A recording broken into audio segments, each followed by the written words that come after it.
Kentucky University's Honor College in the fall. Since a young age, Zena was fascinated by American Sign Language and started learning it when she entered 8th grade.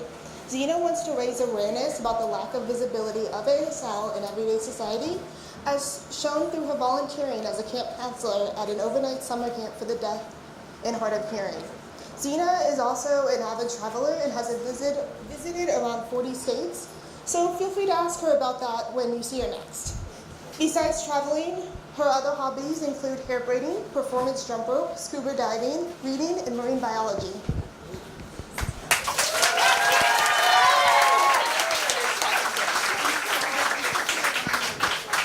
Okay, is this too loud? No? Okay, Dr. Mac Louthan is from Dublin, Virginia, and has been a lecturer at the NYSC for around 35 years. He received his bachelor's and master's in metallurgical engineering at Virginia Tech and PhD from Notre Dame in the same. Now mostly retired, he taught materials engineering and research for around 57 years, in addition to editing journals and books, coaching college basketball, publishing hundreds of peer-reviewed journal articles, and writing 2 books. He enjoys traveling, fishing, and basketball. He also is on the National Youth Science Foundation Board of Trustees. Last, but definitely not least, Dr. Louthan has been married for 57 years, and his wife would like to emphasize to the same woman. Please welcome Dr. Mac Louthan.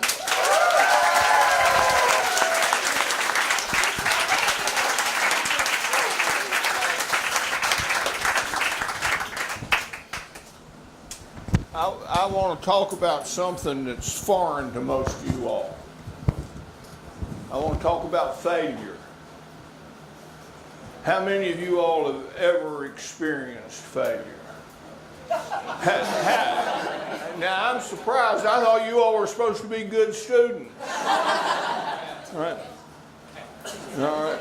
But how many of you have ever had a romance fail? Do any of, look at here, it's all the girls that have had romance fail, not many of the boys. All right, now you held up your hand, didn't you? You had a romance fail? Yeah. Do you mind telling me why? Communication. Communication, all right. Most of the time when you ask a woman why did the romance fail, do you know what she'll say? Because he did this. You blame it on the guy. All right? You don't want to blame failure on a guy or a gal. When your stuff falls apart, who should take responsibility for it?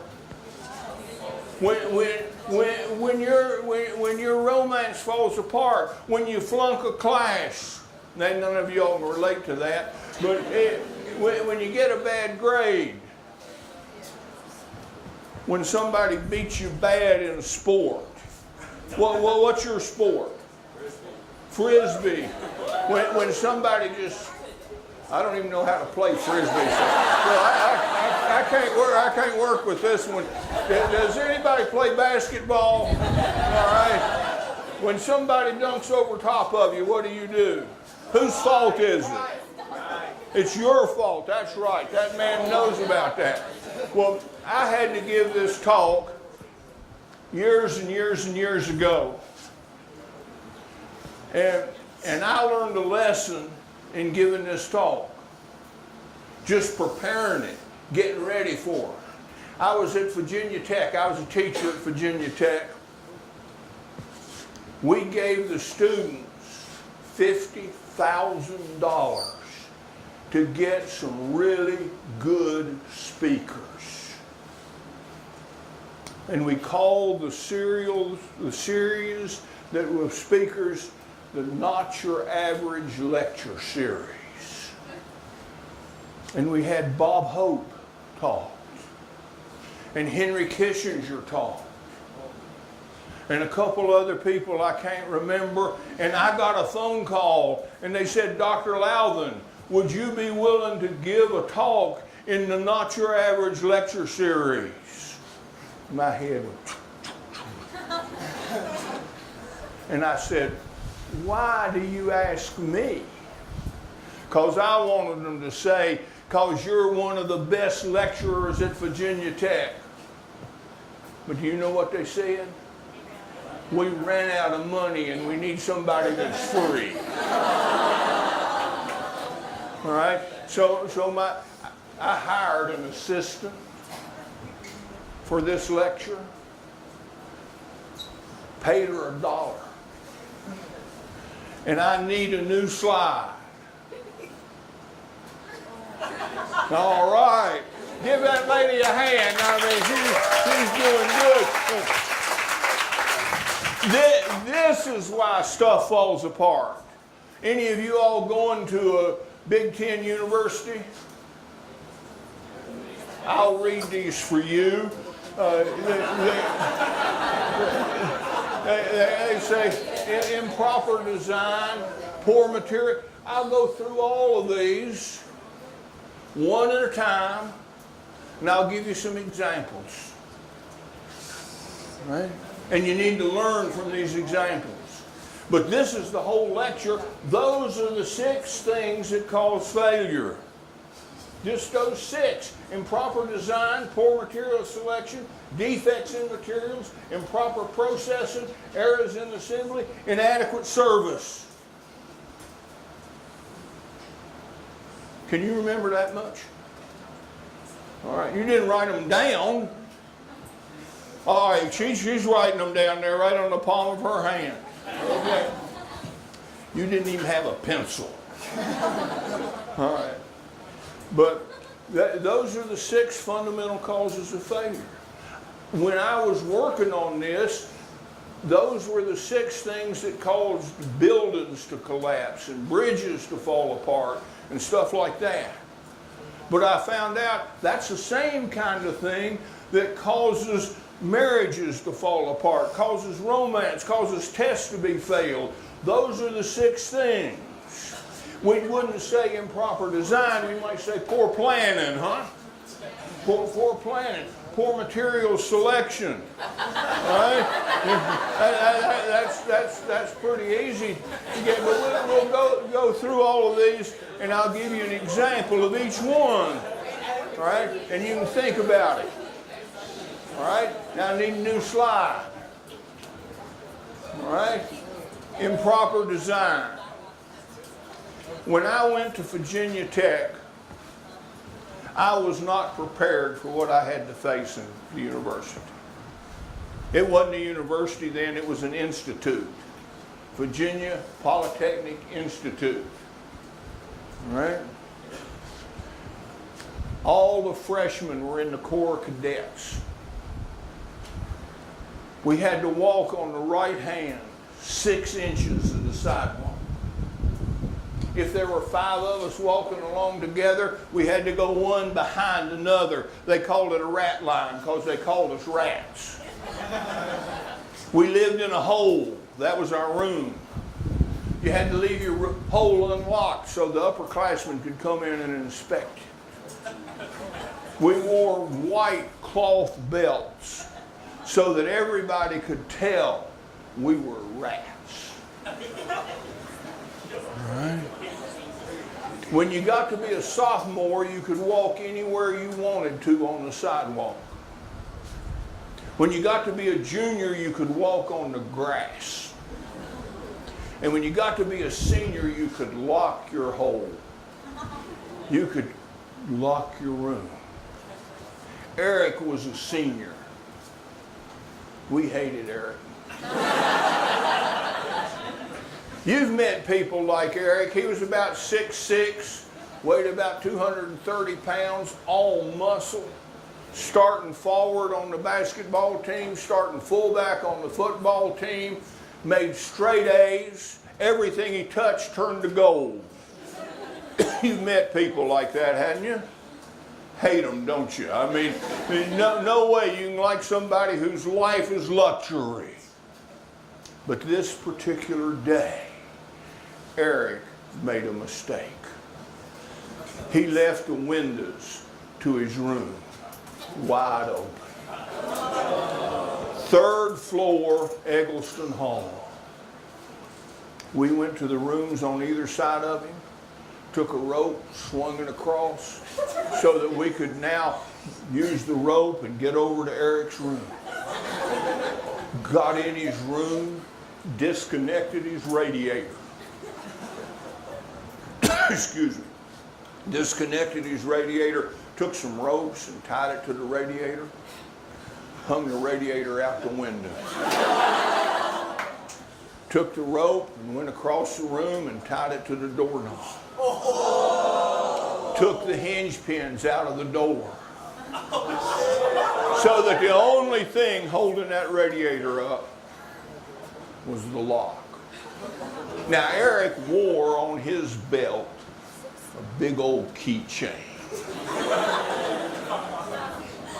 We forgot about the keychain. And Eric coming down the hall, every freshman in the school is out there peeking out, watching him, and he's strutting down the hall, swinging the keychain. And he walks up to the door, and he sticks the keychain in it, and he turns it, and he disappears. The keychain and the lock jerked Eric across the room, and we thought for a few minutes he was going to be out the window. Fortunately, he wasn't. Now, why do you think a group of intelligent young men would do something dumb like that? Right there's the answer. Peer pressure, huh? Have you ever done something with a group that you wouldn't do by yourself? Yeah. You're gonna run into peer pressure in college, and peer pressure is going to push you toward doing things you know better than doing. While I was teaching, I have seen kids flunk out of school, not tell their parents, and stay there for 3 more years, and their parents come up to what they think is going to be their graduation, only to find he hadn't been attending school for 3 years. We've had parents come up where their child is supposed to be graduating to find out he needs another year in school because he piddled around. Peer pressure will lead you in the wrong direction, and you need to discuss your life with your parents. It's important.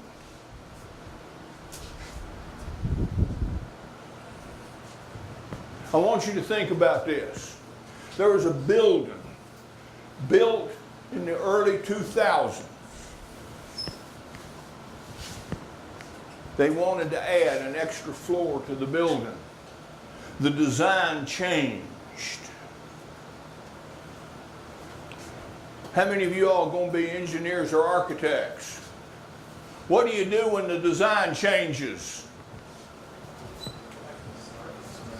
You're on a project and the design changes. What are you supposed to do?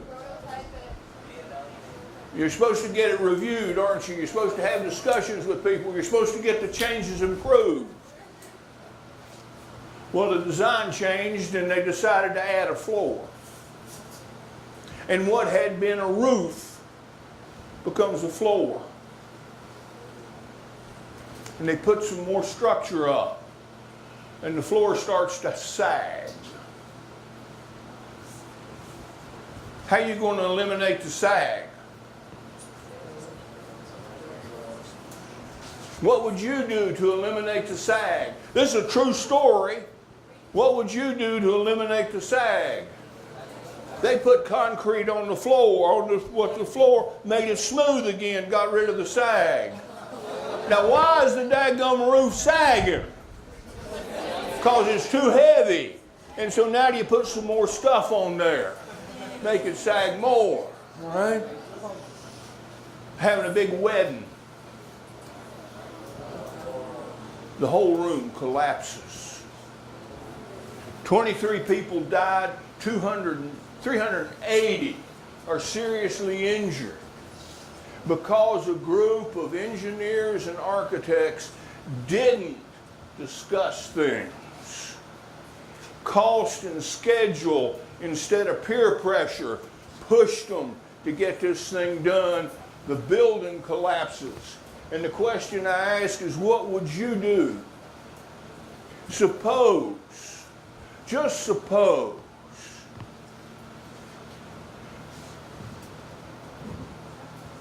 you'd been the hero. You went in there and you said, this is the dumbest thing I have ever seen any group of people trying to do. And you stopped it. And you made them spend $1 million more getting it right. Would you be a hero?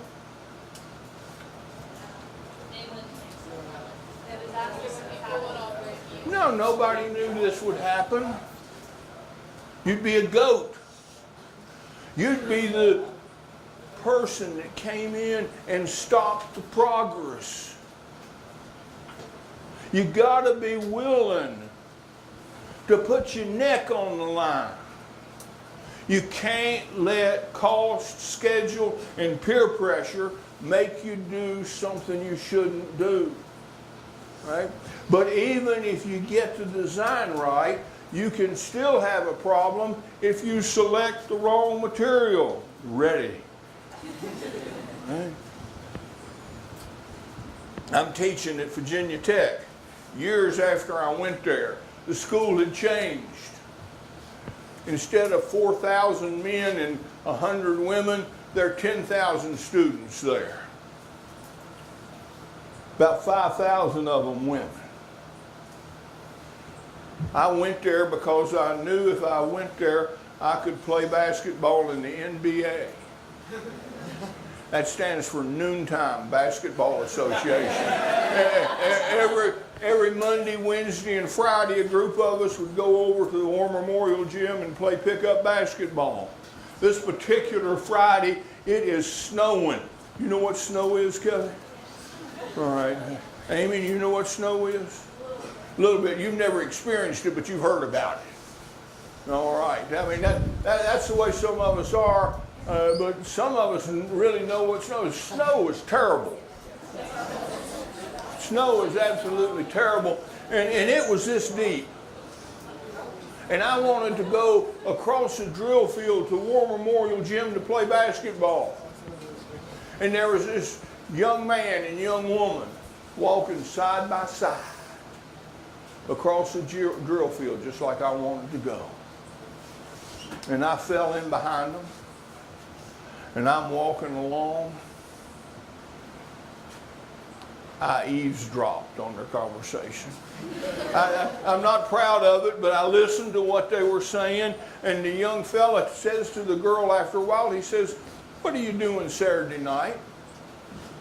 And she says, "Nothing."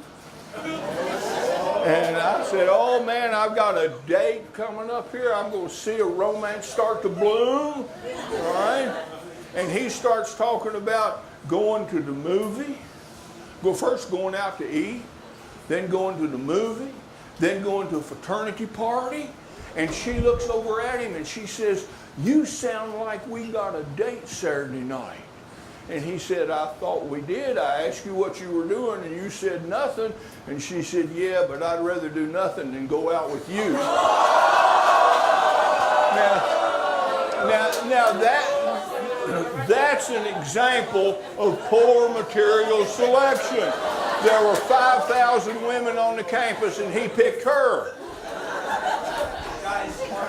He didn't know anything about it. I know why he picked her. She was pretty cute.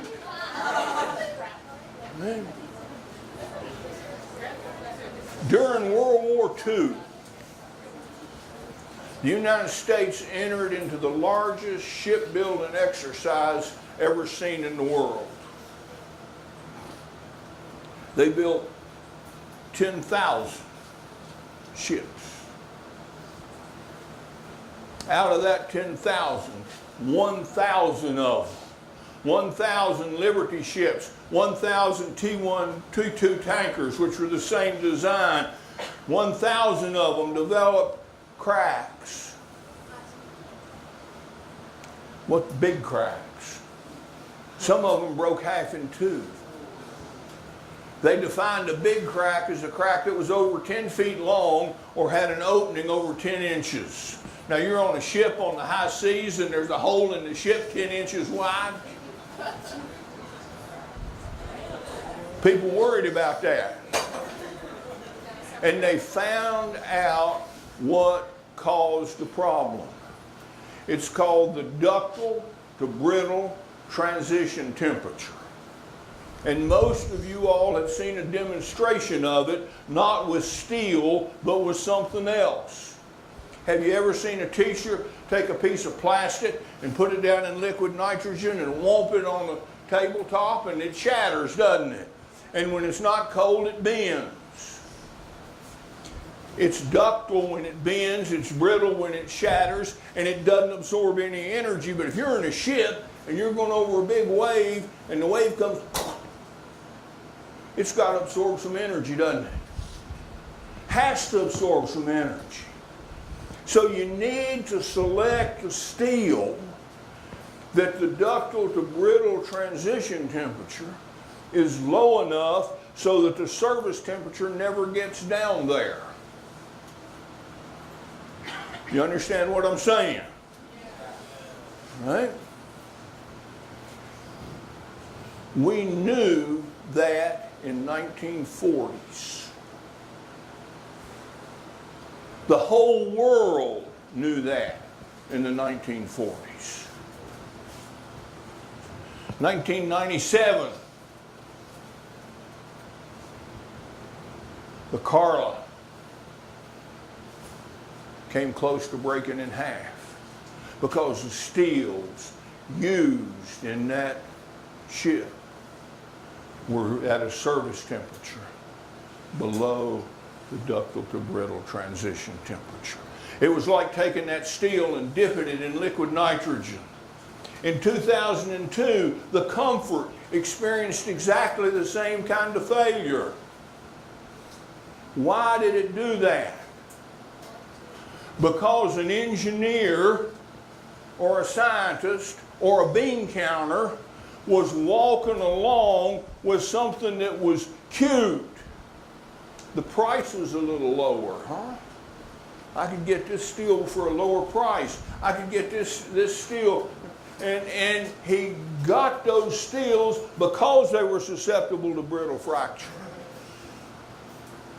And he didn't care. I had a boss one time. We were storing radioactive nuclear waste in million-gallon waste storage tanks. And I went to my manager because I was supposed to predict the lifetime of some of those tanks. And I went to the manager and I said, "What's the design lifetime of these tanks?" And he said, 5 years, 6 months, and 2 days. I said, "That's the most precise design lifetime I've ever heard." He said, "Oh no, that's not really the design lifetime. That's when I retire and I don't care what happens after I'm gone." And an awful lot of people have that attitude. I'm going to get something that's shiny, that's pretty, and I don't care what happens next week, next month. History's important, and you can't change it just because you'd like for it to be different. You have to accept history for what it was. You've got to learn from history and not make the same mistakes that other people make.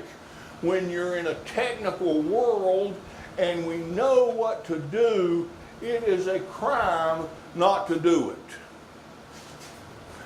But even if I get those first two right, I still can have a problem. Because remember, there's 6 fundamental.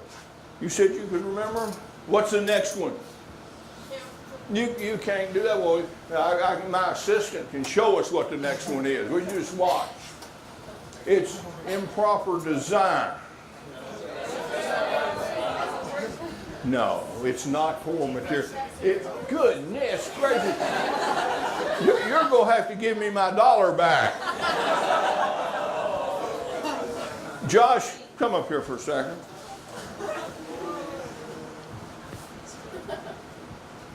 Here's the next one.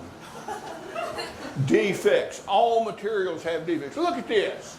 Turn around here so they can see this top knot. Look at that, Stephanie. Look at that. Oh, goodness gracious.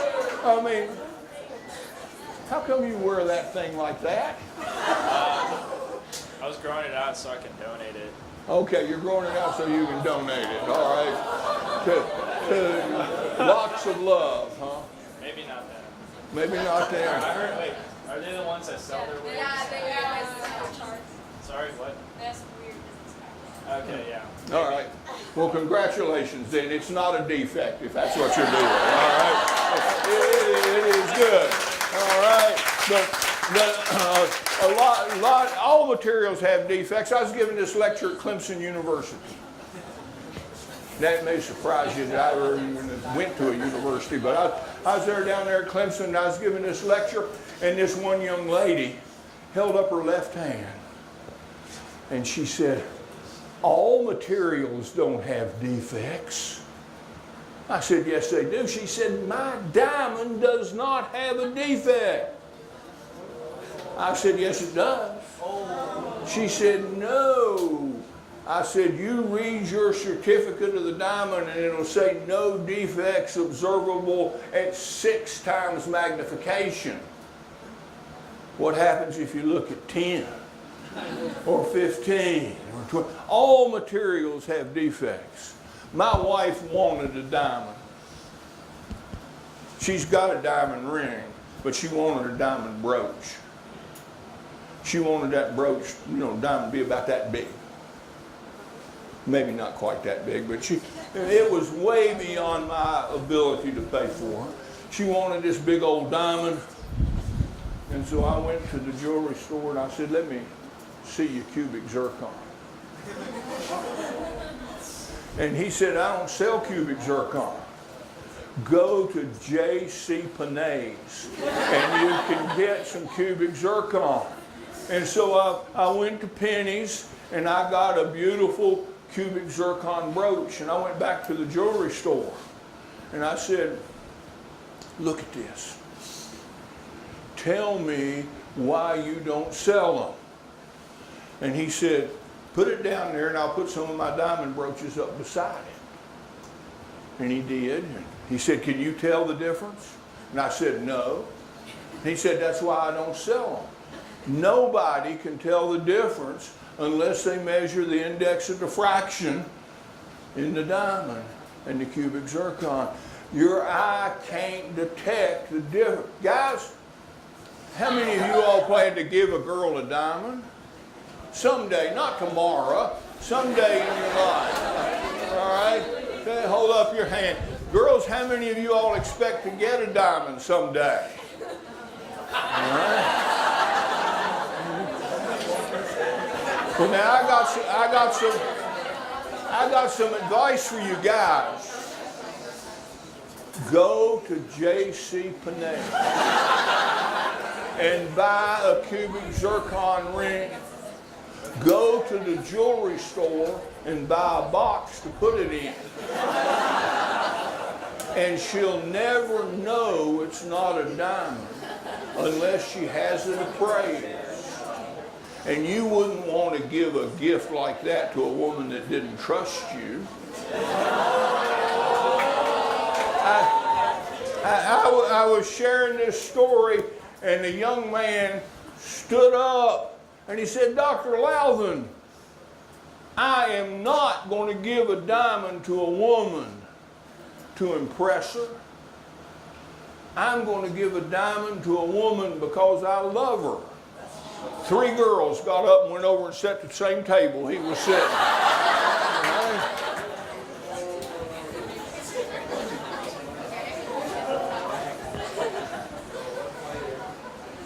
Big old pressure vessel. People are inspecting it. And they see some defects in it. And they say, guys, you all need to inspect that pressure vessel regularly. Now, if you're going to inspect a pressure vessel regularly, you've got to shut down operations. What does that do to your budget? Puts a hole in it, doesn't it? So this group knew that their vessel did not meet code, but they got a special exemption. You've done that, haven't you? What time do you have to be in at night, Catherine? When you're home? At midnight. You got to be home by midnight. Now you're going to a prom, and there's a school party after the prom. Can you get a special exemption? Probably, all right. Now all of you try to get special exemptions for things. My boys tried to get special exemptions all the time. They played high school basketball, and I had a rule. They had to be home by 11 o'clock on a school night. Basketball game be over about 10. Take a shower. They took showers back in those days. Today, how many of you all take a shower after you finish an athletic event? In the school? No. Everybody goes home, all right? But we took showers in the school after an athletic event. They'd get out about 10:30, all right? They had time to come home. Their girlfriends could be out till midnight. And they wanted special exemptions. I didn't give them one. Their mama wanted to give them one, but I didn't want to give them one. Do you know when they went off to college, I never once called them to see if they were in at 11 o'clock on a Tuesday night. Sometimes we try to get a special exemption, and we don't know what to do after we've gotten it. We think that the world's open to us. And so they said, you got a special exemption? Here's what you ought to do. You ought to be home by 1 o'clock. Huh? It's prom night. You ought to be home by 1 o'clock. 2 o'clock for you? 1 o'clock's too early? But look, you get these special exemptions and you don't follow through. I used to come home and Mom would say, what time did you get in? I'd say, way past 10. All right. She told me I had to be in by 10. Way past 10 was pretty good. You got to recognize that defects grow. That top knot's going to grow, isn't it, Josh? That's why you have it, all right? It's going to grow. Defects grow over time. They get bigger and bigger and bigger, all right? And defects grow. Here's this big old pressure vessel. High pressure's on the inside. Little crack. Little crack grows. Little crack gets bigger and bigger. You know, you all seen examples of things that can make cracks grow. You've taken a coat hanger and bent it back and forth and back and seen that coat hanger break, hadn't you? Yeah. I used to do that, take a coat hanger, bend it back and forth and back and forth, and then it'd get hot and burn my kid's sister with it. I mean, not only will it break it, it'll get it hot. These people didn't recognize that their pressure vessel had a defect that was growing just like Josh's top knot.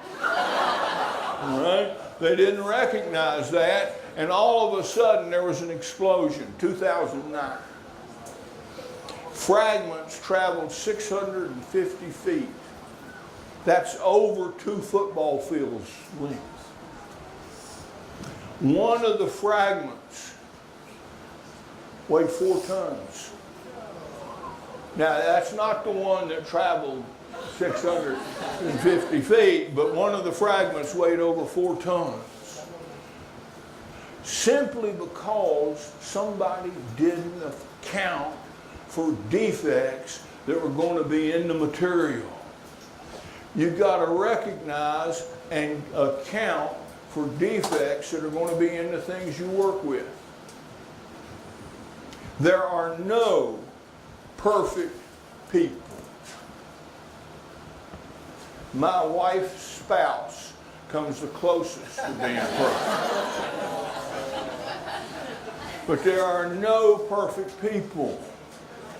When you have a romance, you're going to have an argument. When you have a field of study, you're going to have some things you don't understand. You're going to have some problems that are difficult. And what you need to recognize is that those problems can be present after you've studied as hard as you can study. You need to recognize that there are limits to your ability. Now I know many of you have been told you can do anything you want to. And that's not true. I wanted to play basketball in college. I got there my freshman year. Freshmen couldn't play basketball, varsity basketball then. I started on the freshman basketball team. We did pretty good. My sophomore year, I got hurt. My junior year, I come to school and my locker has a name Fleshman on it. I pulled the tape off, it said Fleshman. Took another piece of tape, wrote Louthan on it, put it back up on there. Went out and worked out, came back, and there was Fleshman on the thing and a note underneath it. It says, Mac, see me, Coach No. I went into Coach's office and he said, you know, you're just not good enough to make our basketball team this year. You got a half scholarship, you can keep the half scholarship, but you're not good enough to make our basketball team. He was right. I wasn't good enough. All of us have limits to our ability. And don't argue with somebody when they say, you might not want to do this. You might want to do something else. Right? But even if we take count for the defects, we can find that the defects might arise because we process things wrong, train things wrong. Other day somebody was talking to my wife and they said something about her getting a new husband, and she said, I've spent 57 years training him. There's no way I'm going to turn him loose now. Right? She has processed me.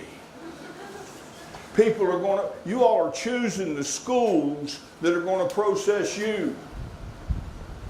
And there are going to be professors in those schools that want to process you improperly. And you need to recognize that. But if you're processed properly, you can do things you didn't think you'd be able to do. Alabama's playing Georgia in a football game. Alabama is 8-0. Georgia 1-8. Alabama's supposed to win by 30, 40 points. With less than a minute to go in the game, Alabama's ahead 13-7. Has the ball on Georgia's 10-yard line. Coach Bryant sends in the word to the Alabama quarterback. I want you to take the ball and kneel on it. We're going to run out the clock. He takes the first snap from center, kneels on it, and Georgia calls timeout. Takes the second snap from center, kneels on it, Georgia calls their last timeout. Now all he's got to do is take the third snap from center, kneel on it, and they've won the ball game 13-7. Joe Namath goes back in the huddle and he says to the players, everybody in this stadium thinks I'm going to kneel on the ball. I want the halfback to run out there in the flat, so I'm going to throw him a little pass. He's going to take it and go into the end zone, and we're going to win 20-7. And that'll look a lot better in the paper. He takes the ball, steps back, flips the ball out in the flat. Georgia defensive halfback steps up and intercepts it. To make matters worse, if you use the Pythagorean theorem, that Namath had to run further than the Georgia halfback to tackle him anywhere. To make matters even worse, the Georgia halfback was the Southeastern Conference record holder in the 100-yard dash. Namath caught and tackled him on the 40-yard line. After the game, they come up to Bear Bryant and they said, "Coach, how did your slow, plodding quarterback ever catch that fast halfback?" Bear Bryant said, "That's easy to answer. That halfback was running for a touchdown. My quarterback was running for his life."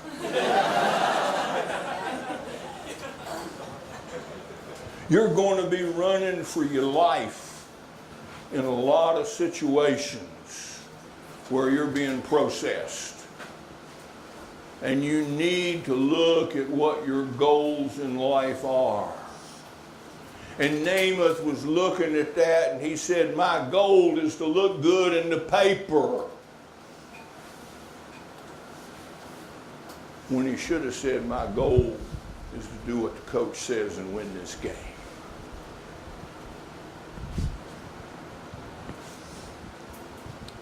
You ever seen a Western movie? You've seen a Western movie, hadn't you? All right. In Western movie, they always take a piece of steel and he's hammering on it and it's red hot and he hammers it and he sticks it down in a bottle of water or bucket of water. Why does he do that? Why does he want to cool it down? To change the properties. The properties of steel depend on how fast you cool it. All right? They're building a machine that has big diameter components. And they want to be sure that that machine has the properties that they desire. And so they say, well, what we're going to do is we're going to test some coupons. And so they take little pieces of steel. Remember, the machine they're worried about has steel that big. They take little bitty pieces of steel, heat them up, cool them. The properties are just what they want. Exactly what they want. They put the system into work and it fails because the interior, if I take a big piece of steel like this and put it down in some quench bath, that's what you'd call it. If I put it down in a quench bath, what's going to cool the fastest? The outside. The inside is going to cool slower than the outside, and consequently the inside had different properties than the outside, and this large diameter component fell apart. Didn't hurt anybody, didn't kill anybody, but it cost the company over $1 million because some idiot didn't recognize that the inside cools slower than the outside does. You need to be certain in your life that the testing and analysis that you do, the things you think about, are relevant to where you want to go. You need to be sure they're relevant to service. But even if we get the processing correctly, we can still have a problem. We can have errors in assembly. I can remember when I was about 12 years old, my dad took me to town, Bluefield, West Virginia. West Virginian hotel there, 12 stories high. I'd never seen a building like that. We went in there, we went into the lobby of the West Virginian hotel, and we're looking around and there's this old lady. I shouldn't say that. There's this elderly lady, all right? And she hobbles up to the wall And the wall opened up. And she walked into the wall, and the wall shut behind her. And lights on the wall went 2, 3, 4, 5, 6, and stopped. And then it went 6, 5, 4, 3, 2, and the wall opened up, and a beautiful young blonde stepped out. My daddy grabbed me by the arm. He said, "Come on, boy, we're going to run your maul through that machine." All too often in life, we look for a magic machine to change reality. We look for a magic machine to change reality. 2 things happened recently, 2007, 2010. When you got steel work, you have things called gusset plates. And the gusset plate attaches one piece of steel to another piece of steel. And they're supposed to be welded together. Excuse me. They're supposed to be welded together. I-35 on the Mississippi River.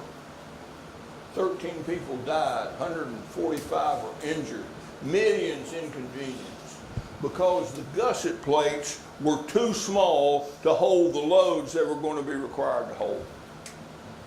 All it took was a simple statics calculation to see that that was the case. But nobody stood up as they were building that bridge and said, the gusset plates are too small. Why? Because they would be thought of as somebody who was a troublemaker. You got to be willing to be thought of as somebody who was a troublemaker. High school gym, Blacksburg, Virginia. The gusset plates aren't welded. They're just simply set in place. The night before the building collapsed, there were about 5,000 people in the gym. The next day, they're having the girls' basketball team is practicing, and the goal starts falling down. And the basketball coach grabs the girls and they all run out of the building. And the gym collapses because the gusset plates weren't welded. And it's not simple like this was, where one person didn't do the right calculation. It's more complicated. When Lehigh Test Laboratories looked at this high school gym, they came to the conclusion that there had to be cooperation between the architect, the builder, and the building inspector to let that pass.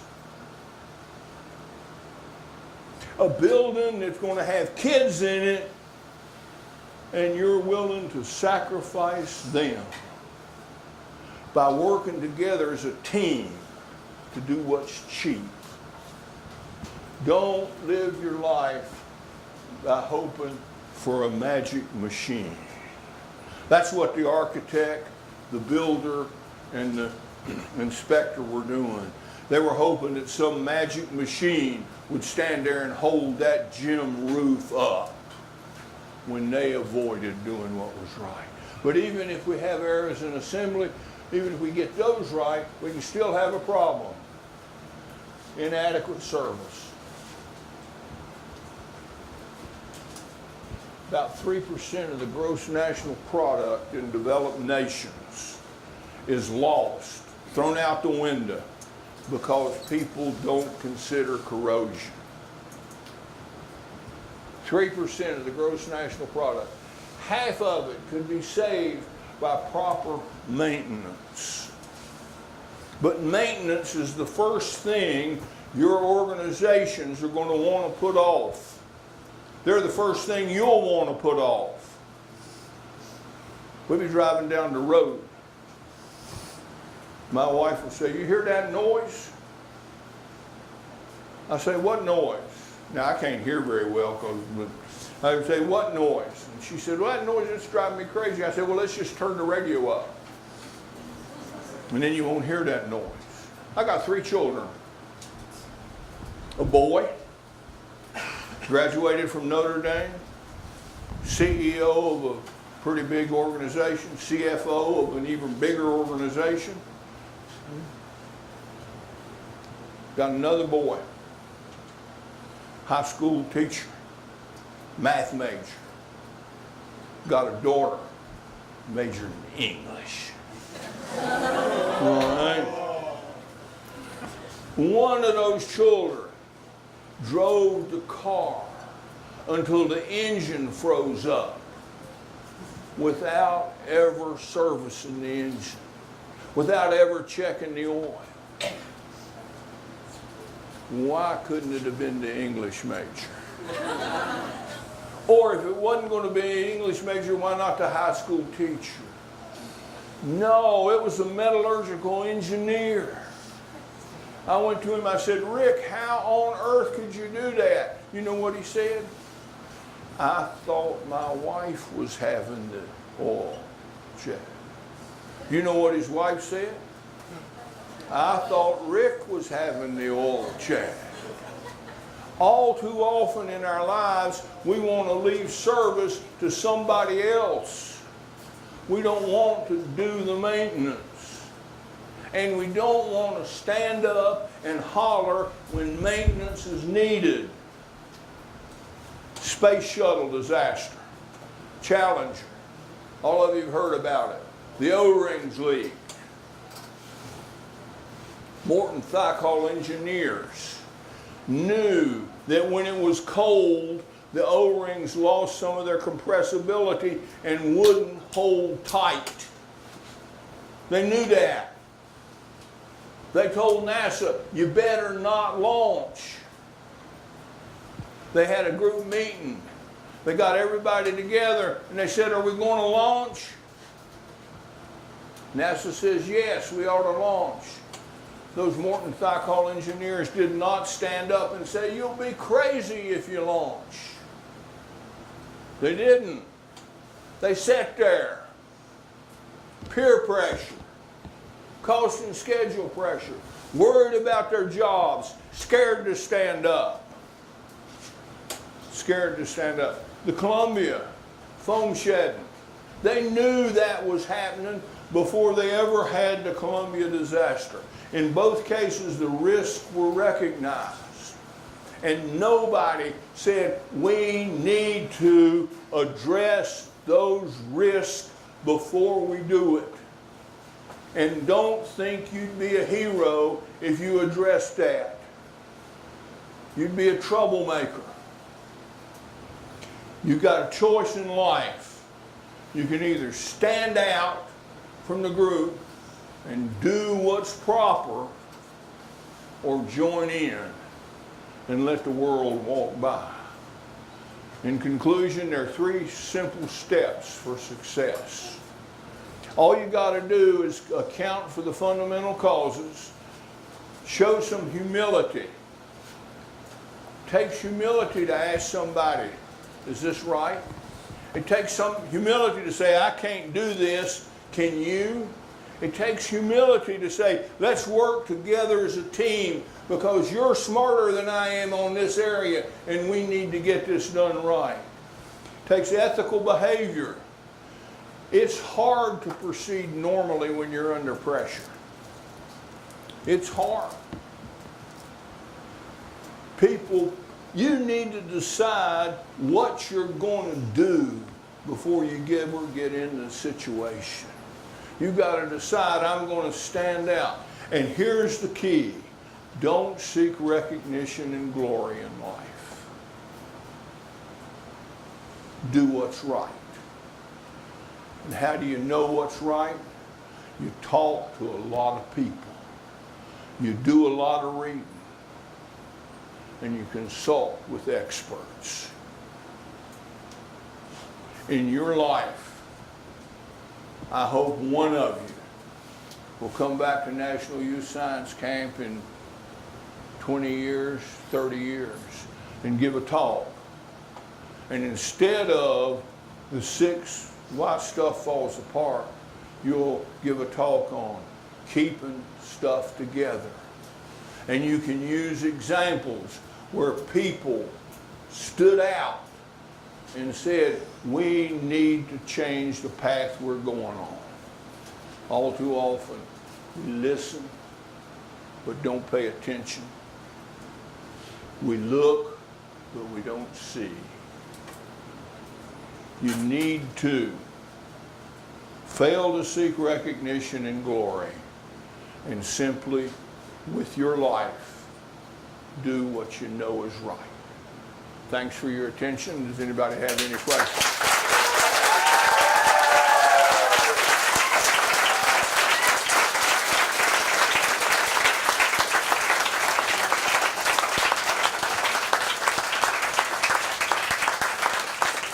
Is it just me that's hot, or are you all hot too?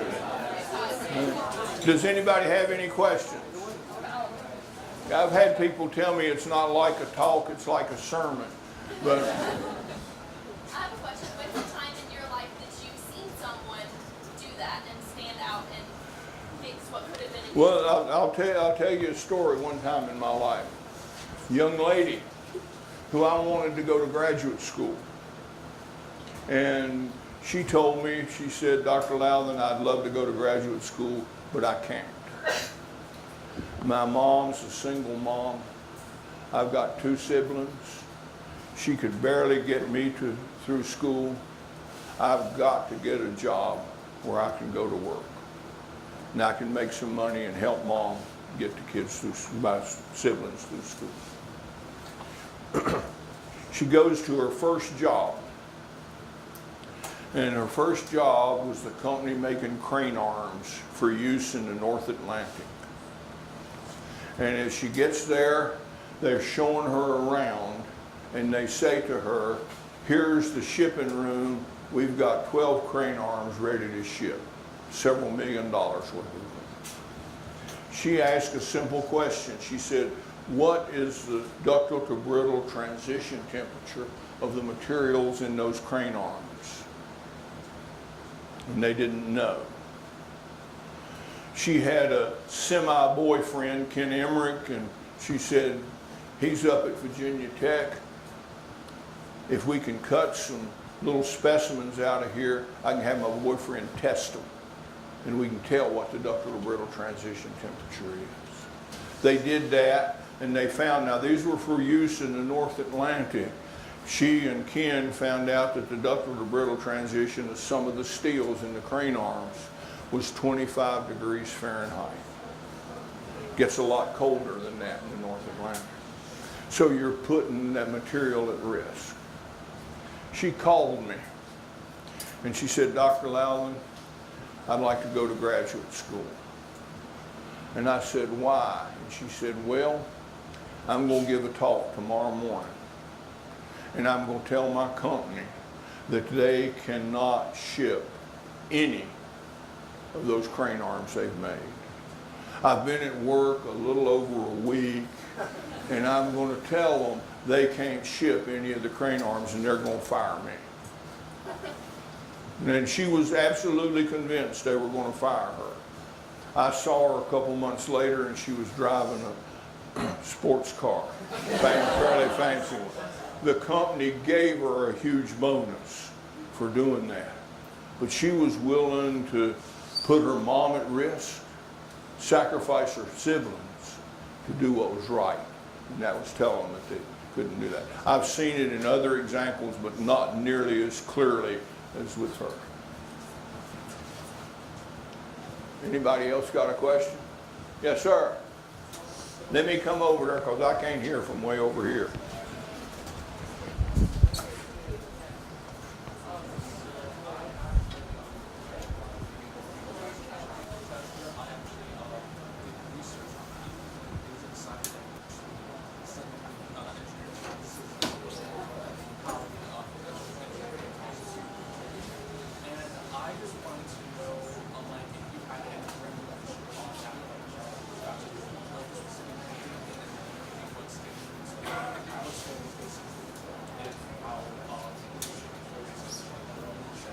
Well, he's asking about standards for operations whenever you're using materials. ASTM has a whole lot of standards. They'll tell you what the material properties ought to be and how you test for them and things like that. And you have to do the tests a certain way to see that you meet the standards, right? And what one finds out is, for example, and I'll use the ductile brittle transition temperature here, that what one finds out, doesn't like me standing over there, what one finds out with that is if you've got a steel that has a little bit of copper in it, the ductile to brittle transition temperature goes up. If you have a steel that has a little bit of sulfur in it, the ductile to brittle transition temperature goes up. If you have a steel that has a little bit of phosphorus in it, the ductile to brittle transition, and there are other material properties that you can measure, and so you can guess what's going to happen when you process the material. Does that answer your question at all? Okay. I believe he just said yes. I don't think he meant that.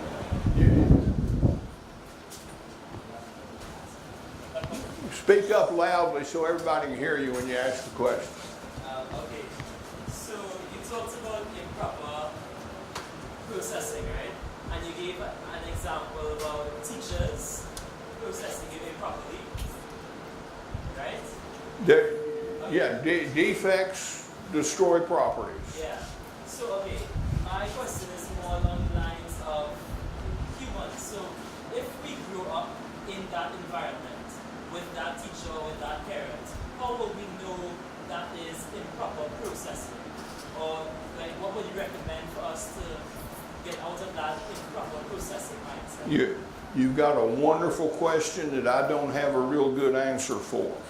I will recommend to everybody in here, if you're thinking about growing up in a tough environment, read a book by J.D. Vance. J.D. Vance, called Hillbilly Elegy. It's about growing up in Kentucky and in Ohio and the problems that he faced in life. And here's a guy who all of us would say he grew up in an environment where the processing was totally improper, all right? But he graduated from Yale Law School. So he did pretty well. And he did something I would recommend to a whole lot of people. If you don't know what you're going to do or what you want to do, he joined the Marines. I think this military service can do nothing but help you, not hurt you in reaching your goals. Any other questions?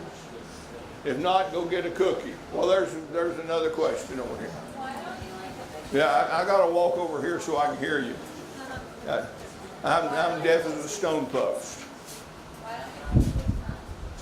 Pardon me? Why don't you like the Big Ten? Why don't I like the Big Ten? I don't dislike the Big Ten. That's a joke. I usually say Southeastern Conference. Yeah. All right? That's a good one. Yeah, that's better than the Big Ten, isn't it? Yeah, Southeastern Conference. He's got a shirt on that says Clemson basketball. Baseball. Man, they had a terrible time this year. Had a great team, host a regional, and lose.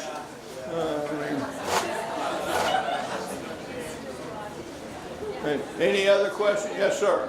What was your biggest failure? What? What was your biggest failure? My biggest failure? Not marrying Fran a year sooner.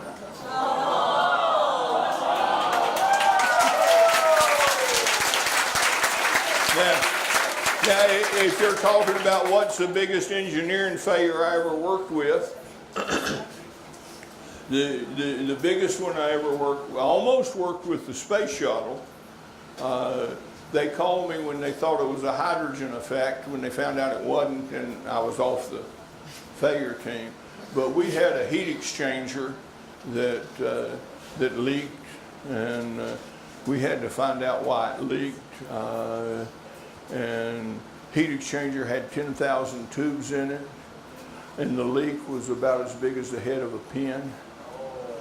and we had to locate that leak and find out why it occurred and be interested into why it occurred. A piece of plastic, this is stainless steel tube, piece of plastic got up against the stainless steel and rubbed back and forth. White plastic has titanium dioxide in it, all right? That's very hard, harder than stainless steel. And when that piece of plastic was rubbing back and forth, it rubbed a hole in the tube, right? And we had to find that. That was a failure where my wife really got upset because it was Christmas time and I was working maybe 20 hours a day, and I wasn't even, my children were there, and I wasn't even being able to be home for Christmas. And so that was a big one for me. I enjoyed your singing. Oh, thank you. How about on the other end, what would you think was your biggest success? What was my what? Your biggest success. My biggest success? I don't, we'll marry and friend, I guess. But my biggest, I don't know. I have gotten a lot of awards for teaching, a lot of awards for research. I've been able to publish a lot of junk, and I have been blessed with my career. And I guess going to Notre Dame had a big impact on me. The other thing that had a big impact on me was recognizing that things I was working on, many of the things I worked on were secret, couldn't discuss them, right? And the things that I was working on were important to the country, and that makes you feel like you're making a good contribution somewhere. Yes, sir. Give your wife a new ring. I didn't hear you. You give your wife a new ring. Oh, that was a brooch. You didn't even listen to my talk. She's got the same ring I gave her when we got engaged in 1960. She's got the same ring. But now if you want to see what she's got that she's really proud of, look at her necklace. I designed that scudder. All right. I think we've taken up enough time. Thanks a lot for questions and listening to my talk.